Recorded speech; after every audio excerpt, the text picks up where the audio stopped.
There is one thing that no human, no sorcerer, not even a cursed spirit can escape, and that's death. But Jujutsu Kaisen has revealed that Ryomen Sukuna, the one honored among heavens and earth, the king of curses and a walking calamity, unlocked a way to cheat fate and live for 1,000 years. What? And guess what? The proof was foreshadowed in chapter 1 itself. Yep, the cover page shows us the real true form of Sukuna in the present era, and he's a mummy. I'm confused right now, G. But luckily for our community, we went deep, discovering how he did it and why Sukuna became the king of curses. Angel revealed that he did something that even other ancient sorcerers from the Heian era could not do, despite it being the golden age of curse techniques. Sukuna became the pinnacle of evolution by turning into a cursed object and splitting his soul apart to traverse 1,000 years. The notorious fingers that Yuji had the misfortune of eating were actually part of his plan to reincarnate. These cursed objects are so powerful that not even Satoru freaking Gojo can destroy them, as he demonstrated this to Yuji. In fact, Angel states that the real reason all sorcerers from the past agreed to Kenjaku's offer to join the Culling Games was that they could not imitate what Sukuna had done, confirming that Sukuna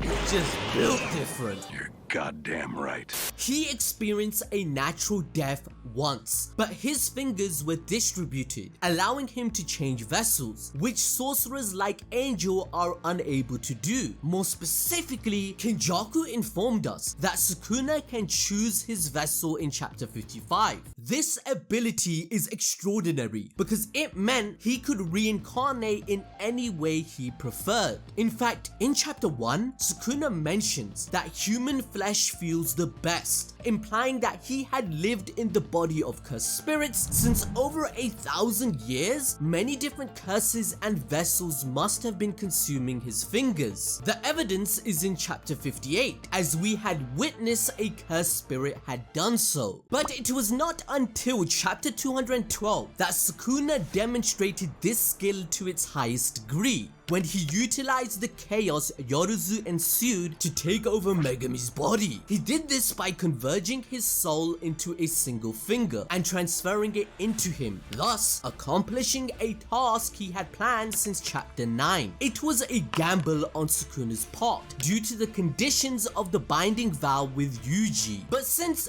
Yuji made the selfless decision of not including himself in the contract, it failed.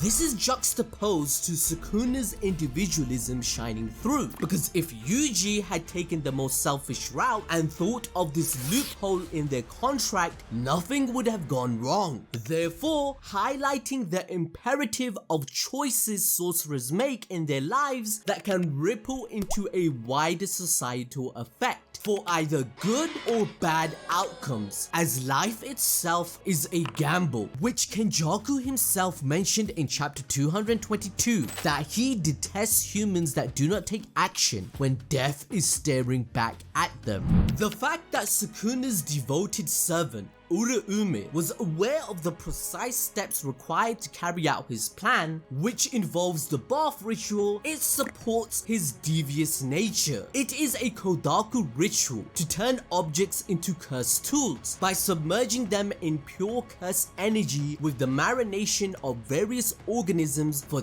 10 months and 10 days. However, in this case, to speed up the process, Uraume used an enhanced version of it, replacing organisms with the corpses of cursed spirits. As we already know, cursed spirits are the manifestations of everything negative and evil. So, similar to how other cursed spirits gained power by absorbing Sukuna's fingers, he too came closer to his true form after the ritual, completely submerging Megumi's soul in darkness. But Jujutsu Kaisen follows the concept of samsara, which means that the world is a suffering-laden Tengen's cycle of life, death, and rebirth without beginning or end. Thus, samsara ends when one attains nirvana or liberation through death itself. The story highlighted with Satoru Gojo's first death. He returns to change the world for the better, embodying Buddha's version of enlightenment. His roots are established in good. In contrast, Sukuna's enlightenment is selfish and evil, further proving that they are the true nemesis for each other. In chapter 220, Kenjaku unveils Sukuna's mummified corpse stored inside Tengen's barriers. This corpse is peculiar because it clearly shows Sukuna sitting in a Buddhist meditative pose. And that's accurate because his body state can be called Sokushinbutsu, a real Buddhist type of mummy. In Japan, this term refers to the practice of Buddhist monks going through the horrible, painful process of asceticism, which means giving up material objects and even eating to the point of death and entering mummification while alive. What's more is that this process involves a strict diet called mokujiki, which literally means eating a tree. And ladies and gentlemen, lo and behold, it's no surprise that Akutami has hinted at this even in Sukuna's true form, as one half of his face looks like it's part of a tree itself. Sokushinbutsu is a means to be granted access to Sita Heaven, one of the 7 Buddhist heavens whose residents live for 1.6 million years before they re-enter the rebirth cycle, hinting at Sukuna's immortality and long life that no other sorcerer was able to achieve. But in chapter 222, we have another huge revelation. It was actually not Sukuna himself who turned his body into a mummy.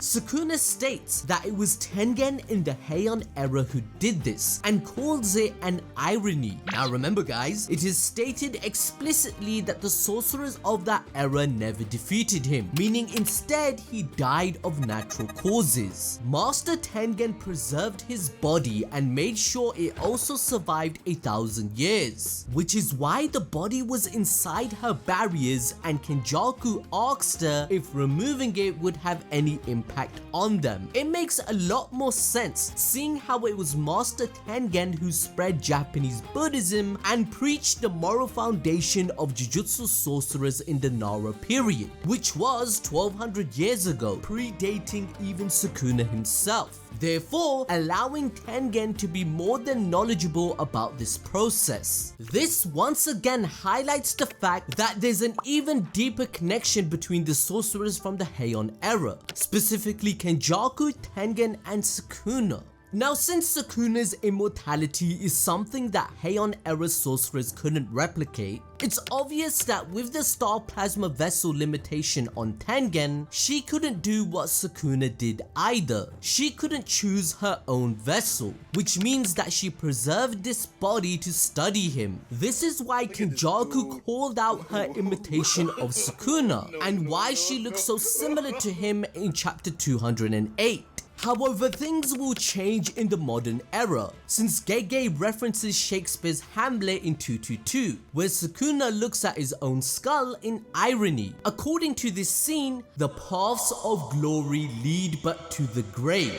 It represents the idea of death being inevitable, and all humans, having achieved glory or not, will have to face it eventually. So being the absolute strongest caused Sukuna's loneliness depicted in chapter 221. This is what caused Sukuna's loneliness depicted in chapter 221, since his love for battle and a challenge with true Jujutsu were never met. That's until he encountered Satoru freaking Gojo, who was born 1,000 years later. But to meet someone who could achieve his dreams, he needed to undergo this process. In addition, the first person to perform Sokushin Butsu in real life did so in the year 1100, which is coincidentally enough around the same time Sukuna transitioned from being a human sorcerer to becoming the king of curses, which goes to show how Gege is implementing real life concepts into the story. To prove this once again, it's intriguing that Kinjaku found him in the Hida province, since that is where Ryomen Sukuna of the Nihon Shoki was said to be placed. By the way, the Nihon Shoki is the second oldest book in Japanese history that Sukuna's character is based on. And for that fun fact, can you please smash the like button and also the notification bell? We always tend to go balls deep giving all this trivia, and we'd appreciate you'd support us. Now, historically, the local people of Hida worship him as a benevolent guardian, which is completely opposite from how the Nihon Shoki describes him as a violent rebel who terrorized the imperial seat, getting him labeled as a murderous dissident who committed genocide. This means Sukuna in Jujutsu Kaisen is closer to how the Nihon Shoki has depicted him, as the epitome of evil. Again, we see this very real story being depicted in chapter 219, word for word,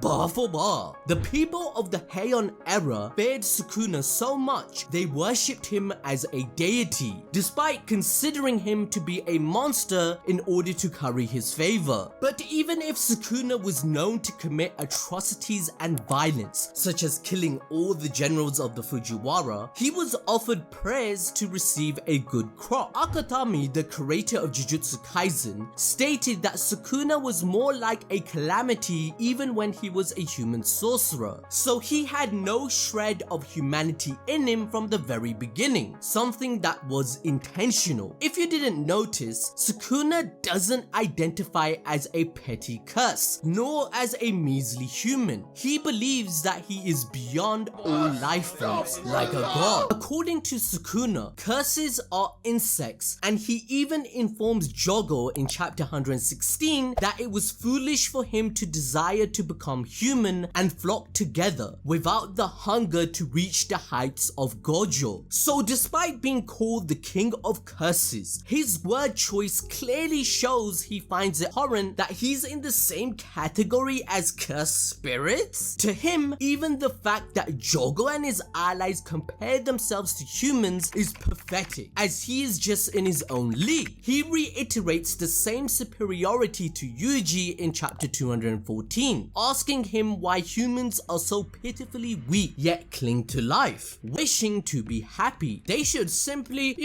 swallow the misery life dishes out, as that is their fate. He even ruthlessly killed Nanako and Mimiko in chapter 112, just for suggesting a bargain, showing how low he thinks humans are. However, interestingly, Sukuna states to Jogo to stand proud, as he is bewildered by the gap of his strength compared to the king. Sukuna used his true fire jujutsu against a being made of fire itself, just to flex his superior power. So you're probably wondering, ABD, why does he appreciate Jogo then? Well, it's all linked to Sukuna's idea of valuing strength over everything else, which is why he said to Gojo that the hierarchy of society should be based on it. However, it's fascinating that Sukuna, despite being evil, is still described as the one honored amongst the heavens and earth. When it comes to the Nihon Shoki Sukuna, there's another tale that points to his character being a subversion again. In this story, it's about a pair of twins called Prince Osu and Prince Takuru that Sukuna is said to represent. Takuru, the younger brother, was ordered by his father to teach Osu some manners when he began acting out. I got beatings when I was a kid too, I'm just saying. I'm sorry. No.